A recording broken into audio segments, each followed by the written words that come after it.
boa noite, sejam bem-vindos ao nosso estudo desta noite. Estudaremos hoje as obras básicas. O que é o Espiritismo? É o livro que nós estamos estudando. Então vamos lá. Estamos aqui no diálogo. Vamos fazer a prece. Pai nosso que estais no céu, santificado seja o vosso nome. Venha a nós o vosso reino, seja feita a vossa vontade, assim na terra como nos céus. O pão nosso de cada dia, dai-nos hoje, Senhor. Perdoai as nossas dívidas, assim como nós perdoamos aos nossos devedores. Não nos deixeis entregue às tentações, livra-nos do mal, que assim seja. Em nome de Deus, em nome de Jesus, nós damos por iniciado nosso estudo desta noite.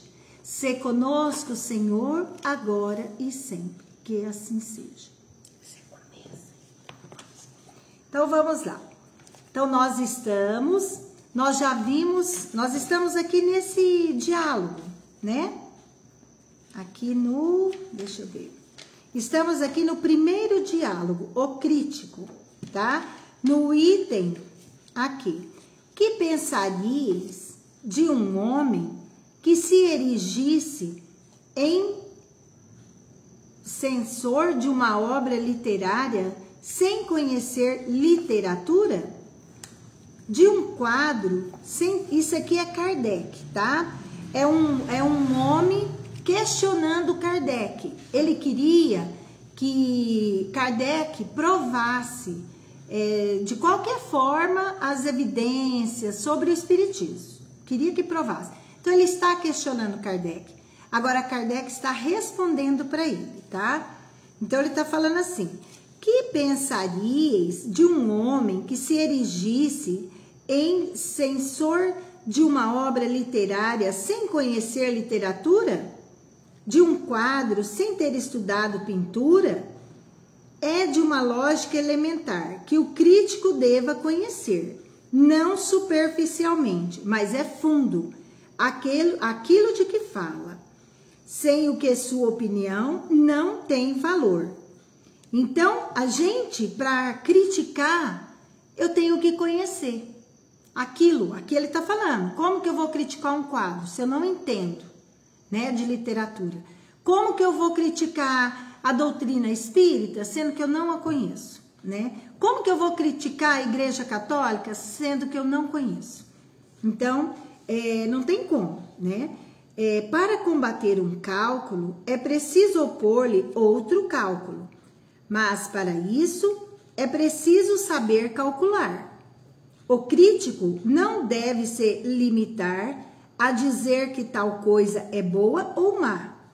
É preciso que ele justifique sua opinião por uma demonstração clara e categórica, baseada sobre os próprios princípios da arte ou da ciência. Como poderá fazê-lo se ignora esses princípios? Muito lógico, né? Poderíeis apreciar as qualidades ou os defeitos de uma máquina se vós não conheceis a mecânica? Não. Pois bem, vosso julgamento sobre o Espiritismo, que não conheceis, não teria mais valor do que o que faríeis sobre essa máquina. Seríeis a cada instante preso em flagrante delito de ignorância, porque aqueles que o estudaram verão, consequentemente, que estáis fora da questão, de onde se concluirá ou que não sois um homem sério, ou que não sois de boa fé. Em um e outro caso vós vos exporeis a receber desmentidos pouco lisonjeiros para vosso amor próprio. Então, ele está respondendo, né, pro moço, pro visitante, pro espírito. Para a gente criticar, tem que conhecer. Você tem que dominar aquela matéria, aquele conteúdo, você tem que entender, você tem que saber. Você não pode questionar uma coisa se eu não sei os princípios, se eu não entendo, né? Então, preciso estudar, é preciso ter entendimento. É o que Kardec respondeu para ele, tá? Então, que sirva para nós. Antes de questionar, tem que conhecer. Temos que saber, temos que entender. Agora, o visitante. O que ele pergunta? É precisamente para evitar esse escolho que vim vos pedir permissão para assistir a algumas experiências. Então, é por isso, para evitar, eu não conheço, eu não sei direito, né, do assunto. Então, para não ter esses inconvenientes, eu venho pedir. Eu posso participar das experiências para mim aprender, entender? Aí, o que Kardec responde? Pensais que isso vos bastaria para falar do espiritismo? És professo? Mas como poderíeis compreender essas experiências e com mais forte razão julgá-las, se não haveis estudado os princípios que lhes servem de base? Então, como que ele vai estudar? Como assim? Nós temos lá um médico, vai fazer uma cirurgia, né? E aí o médico tá lá. Eu não sou enfermeiro, eu não sou nada, eu não sei de nada. Aí eu peço para participar daquela cirurgia. Eu vou ajudar de que forma? Eu vou dar mais trabalho, porque eu não sei nada daquela matéria, nada daquela cirurgia. Se ele me pedir uma ferramenta lá, um instrumento, eu não vou saber nem o que é o que. Então é isso que Kardec está falando para ele. Como que ele quer participar? Se ele não entende nem os princípios, né? Nada.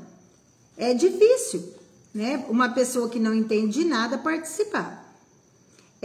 Como poderíeis apreciar o resultado, satisfatório ou não, de experiências metalúrgicas? Por exemplo, se não conheceis a fundo a metalurgia? Permiti-me dizer-vos, Senhor, que vosso projeto é absolutamente como se, não sabendo nem matemática, nem astronomia, fosseis dizer a um desses senhores do observatório: Senhor, eu quero escrever um livro sobre astronomia e, além disso, provar que vosso sistema é falso. Mas como disse, eu não sei nem a primeira palavra, deixai-me olhar uma ou duas vezes através de vossas lunetas. Isso me bastará para conhecê-la tanto quanto vós. Não é senão, por extensão, que a palavra criticar. Então, o que ele quis dizer antes? Como que eu vou participar? Como eu disse, dei o exemplo de uma cirurgia, da medicina. Como que eu vou participar se eu não entendo? Eu não entendo nada, eu não sei se está fazendo certo, eu não sei se está fazendo errado. Eu não sei nem chegar a conclusão nenhuma de que resultado de técnica que está sendo usado, né? Então, não adianta. É igual à escola. Isso aqui é igualzinho na escola. A pessoa, ela faz primário, faz o colegial, presta vestibular, vai fazer uma faculdade. Ninguém pula o vestibular e já vai direto para a faculdade. Ninguém pula o ensino fundamental, né, o colegial e já vai fazer a faculdade. Por quê? Porque vai faltar conteúdo, vai faltar um preparo. Então, você tem que ter um preparo, você tem que ter um conhecimento. Não é isso? Você tem que ir fazendo aos poucos, não é? Isso. Cada dia um pouquinho, você vai se embasando para você chegar lá. Porque a gente não é o dono do saber, né? Não pode se colocar o dono do saber. Isso. Então, hoje faz uma leitura, faz um experimento, aprende aquilo, refaz aquilo. Sim, consegui, sei. Então, agora eu vou para a nova etapa. Isso. né? Isso. Então, é isso que Kardec está falando. É isso, né? Assim, eu gosto de dar uns exemplozinhos para ver se a gente entende melhor, né? Porque a gente é meio do entendimento curto ainda. Então, é isso. Não é senão, por extensão, que a palavra criticar é sinônimo de censurar. Em seu significado próprio e segundo sua etimologia, ela significa, quer dizer, criticar, julgar, apreciar. A crítica pode, pois, ser aproveitada ou desaproveitada. Fazer crítica de um livro não é necessariamente condená-lo. Aquele que empreende essa tarefa deve fazê-la sem ideias pré-concebidas. Mas se antes de abrir o livro já o condenou em seu pensamento, seu exame não pode ser imparcial. Olha só que interessante, né? Então, muitas vezes, nós somos donos de criticar, né? Faz o pré, né? Olha, você não repara não, mas eu vou fazer uma crítica construtiva. Muitas vezes, a gente já tem a ideia formada. Pré-estabelecida. Sem ter visto se realmente se deixa de ser, se eu tô com razão ou não, né? Eu já taxo de imediato aqui. Isso não pode acontecer. Aí... É uma falta até de respeito, eu acho. Isso, e é o que ele falou. A gente vai estar sendo imparcial. Não está sendo imparcial. Você já tem uma parcela, você já tem o seu conceito. Você já pré-estabeleceu aquilo e pronto. Então, assim, vai ser muito difícil, com o conhecimento, eu chegar a uma conclusão, né? Sem ter esse pré-conceito. Eu já tenho um entendimento do que eu acho. Né? Justamente. Então, é isso que Kardec está falando aqui. Ele está pedindo para participar. Como que ele vai participar? Se ele já está colocando... Ele tem vontade, né? Mas ele já colocou... Só que ele já quer ir, né? Já quer ir e ele já falou contrário. Né? Ele já pôs muitos obstáculos aqui, ele já pôs um pé atrás. Então, é isso que ele está falando. Não adianta, você vai participar, você já está com um conceito pré-concebido na sua mente. Você já sabe. Você fala, não, eu vou, mas eu não acredito naquilo. Não, eu vou participar, mas eu acho aquilo uma besteira. Então, você já... É bem assim. É tipo aqui, as pessoas vêm aqui às vezes no estudo e não fica. A pessoa vem, eu vou. Mas que bobeira. Não acredito nisso. Eu não aceito isso. Então, a pessoa, não adianta. Se é assim, é melhor nem vir, nem ficar, né? Por quê? Porque eu falo assim, você tem que estar com o coração aberto, querendo aprender, a mente aberta, querendo aprender. Se você fica com com mais... Tem que me provar, tem que me mostrar, pronto. Já larga a mão, né? Porque não vai dar certo. É isso que Kardec está falando. Aí ele fala assim, tal é o caso... aqui, da maioria daqueles que tem falado do espiritismo. Fala, vai lendo. Você quer ler? Apenas sobre o nome formaram uma opinião. E fizeram como um juiz que pronunciou uma sentença, sem se dar ao trabalho de examinar o processo. Disso resultou que seu julgamento ficou sem razão, e ao invés de persuadir, provocou riso. Quanto àqueles que estudaram seriamente a questão, a maioria mudou de opinião e mais de um adversário dela tornou-se partidário. quando viu que se tratava de coisa diversa daquela em que ele acreditava. Ó, esse exemplo ficou maravilhoso, porque ele está falando do juiz. O que que o juiz faz? O juiz traz para o juiz um caso. Tem o pró e o contra. Tem aquelas alegações a favor, o porquê do caso e o contra, né? A defesa.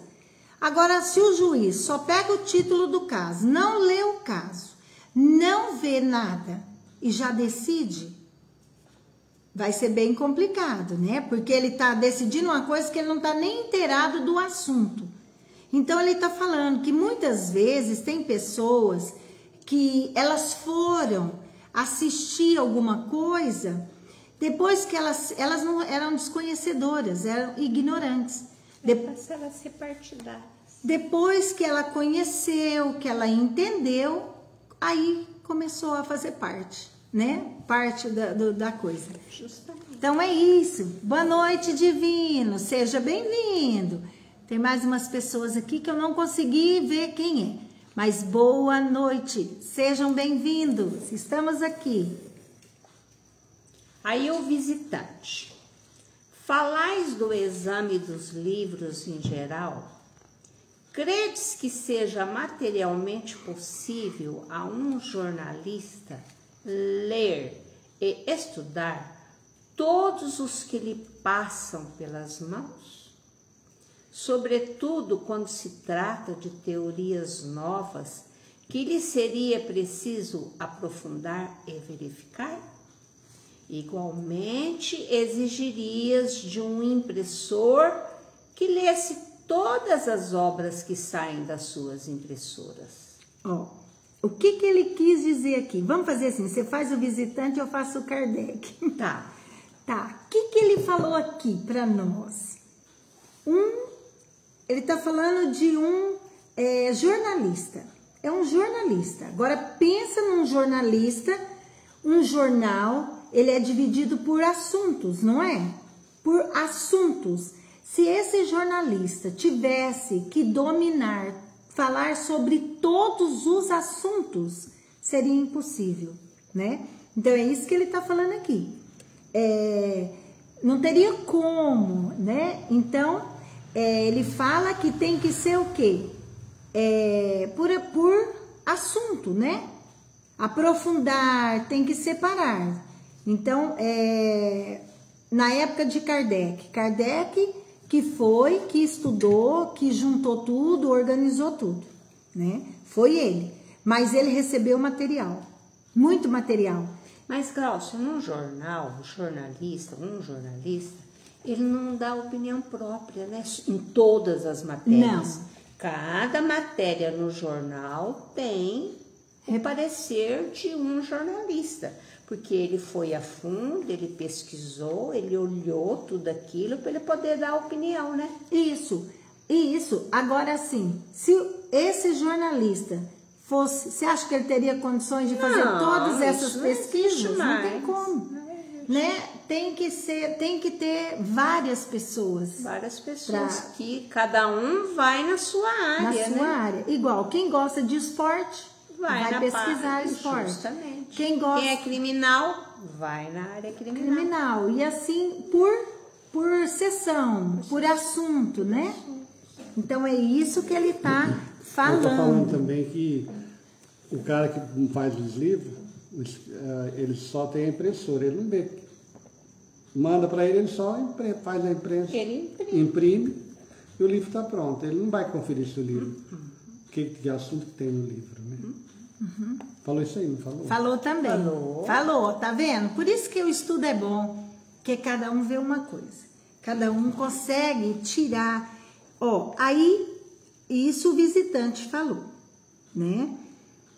Aí Kardec, a um raciocínio tão judicioso, eu não tenho nada a responder, senão que quando não se tem tempo de fazer conscientemente uma coisa, não se deve envolver-se com ela.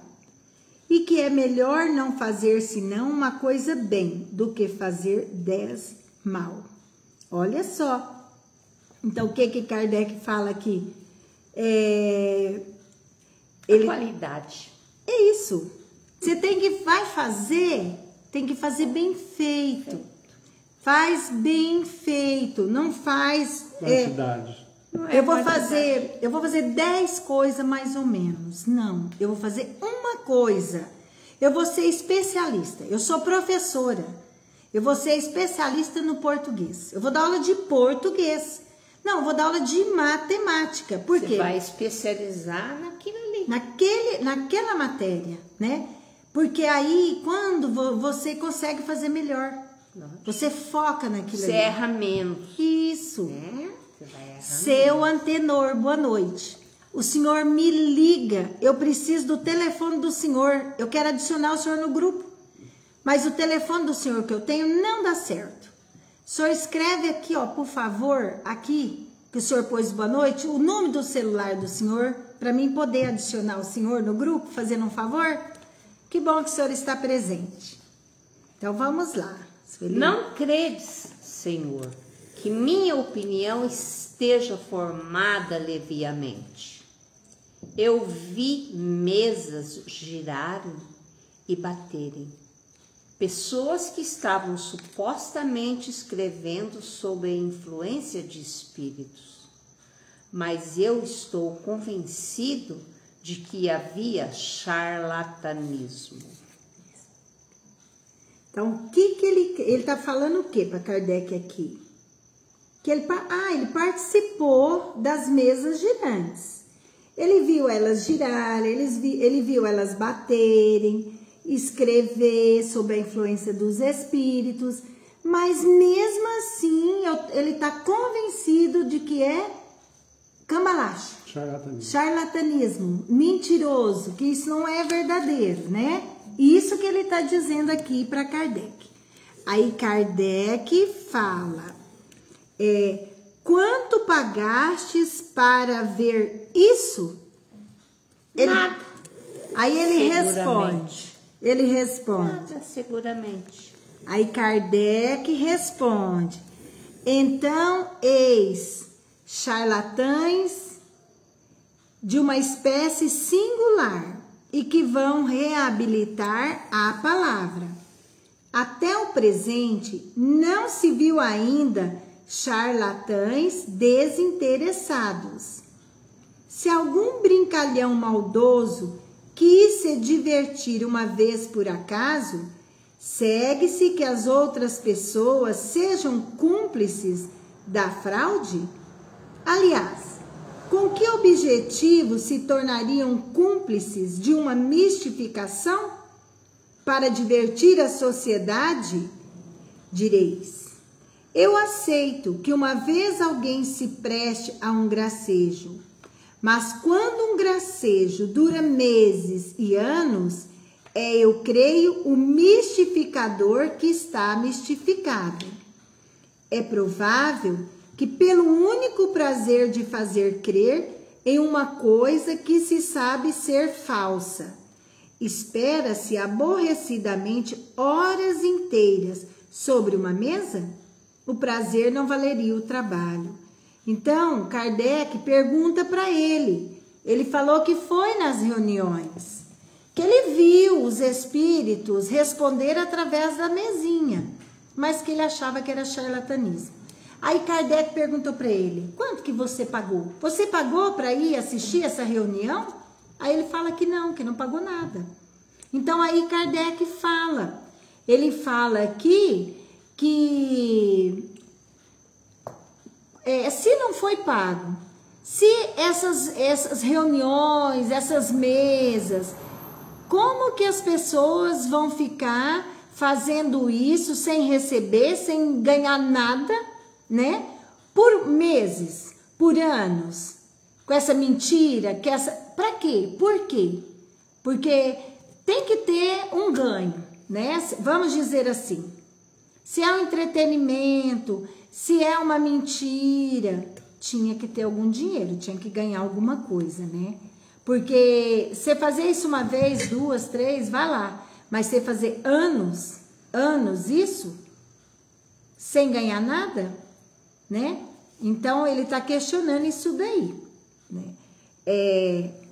Aí ele ainda fala assim: antes, o prazer não valeria o trabalho. Então, ficar ali horas inteiras sobre aquela mesa, né? Mentindo, tapeando, sem ganhar nada. Para quê? Então, esse prazer não vale todo o trabalho, todo o tempo que gasta perdido naquilo ali. Vai ficar divertindo as pessoas? Antes de concluir pela fraude, é preciso primeiro se perguntar: qual interesse se pode ter em enganar? Ora, concordareis que há posições que excluem toda suspeita de fraude, pessoas das quais só o caráter é uma garantia de probidade. Então, é o que ele está falando, né? Que interesse que tem de fazer a fraude? Qual o interesse? Tem que ter um interesse. Se você está fazendo uma coisa, você tem que ter um interesse, ou é dinheiro, ou é alguma coisa. Porque você faz uma vez, você faz duas. Você não vai ficar perdendo seu tempo de graça para nada, né? E outra... Tem que estar por trás disso, né? Tem que ter, né? E outra coisa, é o que ele fala aqui. O que você vai olhar? O caráter da pessoa que está ali fazendo aquilo. É gente malandro? É gente que gosta de passar a perna, de enganar as pessoas? Se for assim, tudo bem. Agora, se são pessoas sérias, se são estudiosos, pessoas que têm uma moral ilibada, aí a gente já questiona, né? Como que pode ser? Boa noite, Isabel Cristina. Tudo joinha? Seja bem-vinda. Vamos lá, qual outra parte? Outra coisa seria se tratasse de uma especulação. É o Kardec ainda? É o Kardec. Agora ele já está falando mais uma coisinha. Se tratar de uma especulação, porque a atração do lucro é uma péssima conselheira. Mas admitindo-se mesmo que neste último caso, um fato de manobra fraudulenta seja positivamente constatado, isso não provaria nada contra a realidade do princípio, já que se pode abusar de tudo. Do fato de que há pessoas que vendem vinhos adulterados, não se segue daí que não haveria vinho puro. O espiritismo não é mais responsável pelos que abusam desse nome e o exploram, do que a ciência médica não o é pelos charlatões que vendem suas drogas, nem a religião pelos sacerdotes que abusam do seu ministério. Então, as pessoas que abusam das coisas, né? Não quer dizer que aquilo não presta. Por exemplo, tem um vinho de qualidade. Se alguém pegar, adulterar esse vinho, coloca mais água, coloca mais álcool, coloca mais suco de uva, né? Adulterou. É culpa do vinho? Do original? Não, não é.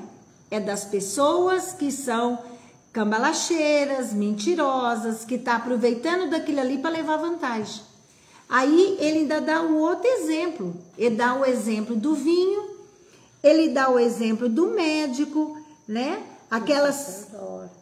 Do sacerdote. Se o sacerdote usar mal a religião para enganar, para tapear as pessoas, a religião é que não presta? Não, quem não presta é o sacerdote, né? O relógio. Meu Deus. Mas eu acho que ainda tá 7h40. Tá. Então, olha só. Então, é isso que ele está falando. O espiritismo não é mais responsável pelos que abusam dele. Existem pessoas que podem abusar da doutrina. Pode aproveitar, pode mentir, pode enganar. Tudo em nome da doutrina.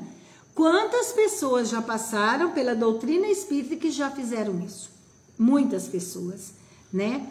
Então, aqui ele fala do médico, usa a medicina para ter benefícios e usar da boa fé das pessoas. Tem gente que nem é médico, fala que põe uniforme e né? dá receita para muita gente, faz até cirurgia. Pois é. Entram até dentro dos hospitais. E nunca foi na faculdade. Fala que é médico, nem é médico. Depois de muito tempo que Esse povo descobre. de psicóloga, teve uma. Esses dias descobriram uma psicóloga, depois de Santa Fé. anos e anos, não cita a cidade, depois de anos, descobriu que a mulher era charlatã, não era psicóloga, para você ver. Então, em todas as áreas, pode ter pessoas usando mal. Para quê? Charlatã, para se dar bem, vai ter o quê? Vai usufruir de alguma coisa, né? Algum dinheiro, alguma coisa. O espiritismo, pela sua novidade, pela sua própria... você lê um trecho, lê esse trecho agora. Eu leio um, você lê outro, porque agora tá longo, né? O espiritismo, pela sua novidade e pela sua própria natureza, devia prestar-se a abuso, mas ele dá os meios de os reconhecer, definindo claramente seu verdadeiro caráter e recusando qualquer solidariedade com aqueles que o exploram ou desviam de seu objetivo, exclusivamente moral, para fazer dele um ofício, um instrumento de adivinhação ou de procuras fúteis. Olha aí. Então, o espiritismo tem muita gente que abusa, aproveita os ensinamentos para aproveitar da boa fé das pessoas. As pessoas vêm, quer aprender, estão com dor, né? Às vezes você pode tapear, você pode enganar, você pode falar que você cura, que você é isso, que você é aquilo. Aqui ele fala, né? O que pode fazer? Pode fazer um ofício, né? Pode fazer um ofício, pode usar o espiritismo como um ofício, pode ser um instrumento de adivinhação. Me falou isso, o seu pai tá aqui, sua mãe mandou notícia. Então fica usando tapeando, iludindo as pessoas. Da boa fé da boa fé. E de procuras fúteis, né? Procurar por bobeira. Vou vender uma casa. Vou perguntar para os espíritos se vai ser bom. Vou fazer um bom negócio. Se eu vou conseguir vender. Então assim, usa, né? Para coisas bobas, gente. É algo maior, né? Então vamos lá. Ele fala, tem muita gente que vai viajar, eles pedem uma consulta, que você vai dar tudo certo, você pode viajar. O máximo que a gente pode fazer, na hora que você começar a viagem, você fazer uma prece, pedir ajuda para a espiritualidade, para dar tudo certo. Eu nunca tive esse tipo de crença. Nunca pensei. Porque já tem um pouco de conhecimento. Você vê como que é engraçado, né? Mas eu já tive contato, já conheci pessoas que são dessa forma. Só viaja com... Tudo tem que consultar, tudo tem que perguntar, quer dizer, será que esse é o certo? Será que esse é o correto? Eu acho que são, assim, objetivos banais, né? E a gente tem que aprender a caminhar com as nossas pernas. Lógico. Agora, tudo, a gente fica parecendo que a espiritualidade é nossa babá. Não pode pensar dessa forma. Tudo que vai fazer tem que pedir permissão. Não é assim. Nós estamos aqui para aprender a caminhar com as nossas pernas. Decidir com o nosso discernimento. Escolher, fazer dentro a da nossa... moral, dentro da ética, dentro do que é o correto. Nós temos que escolher, porque a responsabilidade é nossa. Nós temos que fazer as nossas escolhas. Que bom, seu antenor, o senhor mandou o telefone. Não é esse telefone que eu tenho do senhor, é um outro. E eu não dava certo. Vou adicionar. Obrigado, senhor, hein? Vem nos visitar sexta-feira aqui no centro. Sentimos a falta do senhor. Vai, nossa senhora. Vamos. Então aqui, aí ele fala assim. desde que o próprio Espiritismo traça os limites nos quais ele se contém, precisa o que ele diz e o que não diz, o que ele pode e o que não pode, o que está ou não está em suas atribuições, o que ele aceita e o que repudia. O erro está naqueles que, não se dando ao trabalho de o estudar, julgam-no sobre as aparências, que porque encontram saltimbancos usando o nome de espíritas para atrair os que passam, dirão gravemente: eis o que é o espiritismo, sobre o que em definitivo recai o ridículo. Não é sobre o saltimbanco que faz o seu trabalho, nem sobre o espiritismo cuja doutrina escrita desmente semelhantes assertivas, mas sobre os críticos convictos de falarem daquilo que não sabem ou de alterarem conscientemente a verdade. Aqueles que atribuem ao espiritismo o que está contra sua própria essência, o fazem ou por ignorância ou deliberadamente. No primeiro caso é por leviandade, no segundo é por má fé. Neste último caso, eles se assemelham a certos historiadores que alteram os fatos históricos no interesse de um partido ou de uma opinião. Um partido se desacredita sempre pelo emprego de semelhantes meios e falta ao seu objetivo. Muito interessante, atualíssimo. É muito atual isso que foi escrito naquela época, 1850 e alguns aninhos, né? Atualíssimo isso daqui, né? Então, às vezes, as pessoas, elas fazem isso, né? De querer, eu quero que me aconselhe, eu quero que me isso, que aquilo. Por que que elas fazem isso? Porque são ignorantes, porque não conhecem. Por isso que tem que estudar Kardec, tem que estudar essas obras, esses livros. Por quê? Porque a gente vai aprender que a gente tem que caminhar com as perninhas nossas. Caminhar sem muletinha, caminhar sem alguém grudado no nosso braço. Não, a gente tem que fazer nas nossas escolhas corretas. Aprender a ter o nosso livre-arbítrio, o nosso discernimento. Se alguém ficar palpitando na nossa vida e nós seguindo o palpite dos outros, se eu cair, se eu errar, o outro tem parcela de culpa também. Então, assim também nós não devemos fazer na vida da outra pessoa.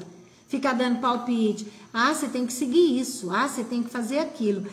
Você tem que vestir isso. Você tem que fazer aquilo. Não, não tem que dar palpite na vida dos outros de nada. Tem que deixar cada um que tem que estudar, cada um que tem que correr atrás, né? E é o que ele falou aqui. Um dos casos pode ser porque... Um dos casos por ignorância e o outro não, o outro deliberadamente, faz porque quer, vai porque quer, né? A má fé e a leviandade. Isso, uns têm má fé, é leviano, né? E aqui ele fala que um partido se desacredita sempre pelo emprego de semelhantes meios e falta o seu objetivo, né? Então... muitas vezes nós temos que estar muito atentos. Nós que somos, dirigimos estudos, que estamos à frente do movimento do centro espírita. Tem que ter cuidado. Por quê? Porque senão a gente pode estar orientando as pessoas más. E as pessoas ficam dependentes de nós. Não pode. A pessoa tem que decidir sozinha, tem que aprender a caminhar com as perninhas. Eu me lembro de uma vez, quando eu e o Germano era mais novo, casado de novo ainda. Nós tínhamos os filhos, mas era pouco. E a gente, novo no espiritismo ainda, A gente queria que desse orientação. Ah, vamos perguntar para o médio tal, eu quero uma orientação. Nós vamos fazer isso que é orientação. Nós queríamos fazer outra coisa, queria orientação. A gente era novo, ignorante, como diz aqui no livro, inexperiente. Aí o que falou para nós? Dei orientação. Procure a resposta nos livros. No Evangelho. No Evangelho. Tá tudo aí dentro do Evangelho. Estuda o Evangelho, você terá todas as... Norte. Você terá o norte para sua vida, as respostas tá aí. Então aí, o que aconteceu comigo e o Germano? Nós paramos de ficar correndo atrás. Ah, porque a gente queria ir atrás de queria uma mensagem daqui, uma mensagem dali. Então aí a gente, o que nós fizemos? Estudar. Vamos estudar, vamos estudar, porque vamos no estudar. Espiritismo não tem uma lista de como fazer certo. Não tem receitinha de bolo, né? Não, cada caso é um caso. Cada caso é um caso, cada um tem que escolher por si próprio. Nós temos que aprender a caminhar com as nossas pernas. A única coisa que tem norma no centro espírita é as normas jurídicas, né? O resto... Administrativa. O resto era nas obras básicas. Então, não já tem que ficar doido para pegar uma orientação, para seguir a orientação do centro, para dar muita gente no centro. Porque a maioria do pessoal quer muita movimentação. Casa cheia. Quer ouvir os espíritos, né? Mas o que nós temos que fazer? Estudar Kardec. Muitas vezes, por que a gente vê tanto equívoco na doutrina espírita? Porque as pessoas estudam tudo, só não estudam Kardec. Lê romance, lê tudo, lê livro mediúnico, todos. É doutor em livros mediúnicos. Mas se você falar de Kardec, não sabe nada. A gente tem que estudar Kardec, porque essa é a base da doutrina espírita. Nós temos que ser doutor em Kardec. Fazer mestrado, doutorado, pós-doutorado em Kardec. Você tem que ir embora às 8, Cine? Tem que tomar remédio às 8? Não, nós vamos, já vamos terminar esse parágrafo, aí você termina o outro, a hora que chegar o visitante a gente encerra. Isso, então vamos. Notai bem, Senhor, que eu não pretendo que a crítica deva necessariamente aprovar nossas ideias, mesmo depois de as ter estudado. Não censuramos de modo algum aqueles que não pensam como nós. O que é evidente para nós pode não ser para o outro, para todo mundo. Cada um julga as coisas pelo seu ponto de vista. E do fato mais positivo, todo mundo não tira as mesmas consequências. Se um pintor, por exemplo, coloca em seu quadro um cavalo branco, qualquer um poderá dizer que esse cavalo faz um mau efeito e que um preto conviria melhor. Mas seu erro será dizer que o cavalo é branco se ele é preto. E o que faz a maioria dos nossos adversários? Em resumo, Senhor, cada um é perfeitamente livre para aprovar ou criticar os princípios do Espiritismo, para deduzir deles tais consequências boas ou más.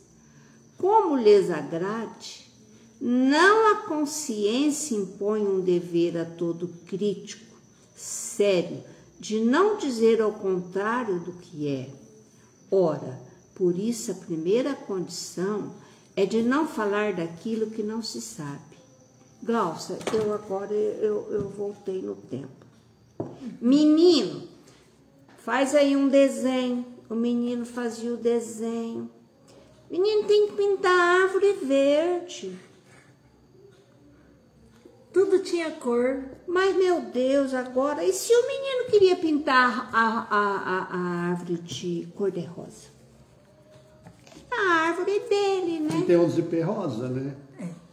E se ele quisesse pintar ela de amarela? Cada um vai escolher o que acha que deve escolher. Para você ver o quanto evoluiu. teve uma evolução na liberdade, na escolha. Justamente. Antigamente, você tinha que fazer daquele jeito que todo mundo fazia, porque já tudo Padronizou. tinha padrão. Era um padrão, você tinha que seguir o padrão. É. Hoje você tem a sua liberdade de escolha. E é o que ele disse aqui. Um crítico. O crítico, por exemplo, tem um quadro com o cavalo branco. O que o crítico fala? Aquele cavalo, se fosse preto, se ele fosse marrom, ele seria mais bonito. Não, mas é no olhar de cada um. Agora, o que o crítico não pode fazer? Falar, não, aquele cavalo branco, ele não é branco, ele é preto. É o olhar de cada um. É o olhar de cada um. Tem coisa que o seu olhar não tem problema, não vai prejudicar. Mas tem coisa que tem um olhar que muda tudo. Muda tudo. Muda, né? É muito interessante, muito bom. A pessoa deixa de ser ele próprio, né? Isso. Ter identidade, não é? Isso, a sua individualidade, o seu gosto, a sua vontade, né, Sueli? Justamente. A gente tem que ter, a nossa busca é essa, é a busca da nossa liberdade, do nosso querer. Eu acho que vai ser dia 17 ou 18, né? 17. Hoje é que dia? Eu não vejo. Hoje é 10? Então mais 7 dias. É 17, eu tô em decreto. Eu não vejo. Mas então, olha que estudo maravilhoso esse livro, escrito aquela época, 1850 e uns aninhos, né? Escrito super atual. É o que nós precisamos, é o que hoje precisa ser feito, isso daqui, né? E leva a gente ao quê? Ao raciocínio, à lógica, ao questionamento, né? Justamente. Por isso que precisa estudar, buscar, para a gente poder ter esse tipo de entendimento. Isso, para a gente ter... Porque senão o que acontece? Nós vamos usar aquele tampão que usa nos animais para puxar a carroça, não é? A gente não vai ver as laterais nunca, né? Só seguir em frente. Isso. Você só vai enxergar quem está te conduzindo. Justamente. Te leva a enxergar, né? E a gente tem que ampliar o horizonte, ele tem que abrir, né? Já encerrou aí já? Estamos encerrando. Maravilhoso, hoje foi muito bom. Cada dia eu gosto mais e mais desse estudo. Então vamos lá, vamos agradecer a Deus, a Jesus. Alguém quer fazer a prece? Então vamos agradecer a Deus, a Jesus, aos bons espíritos, aos nossos anjos guardiões, por estarmos aqui mais uma vez, Senhor. Obrigada por nos dar essa oportunidade de aprendizado, de ampliar o nosso entendimento, o nosso horizonte. E te pedimos que esteja conosco, ampara-nos hoje e sempre. E em nome de Deus, em nome de Jesus, está encerrado o nosso estudo desta noite. Que assim seja. Uma boa noite, fiquem com Deus. Até o próximo dia.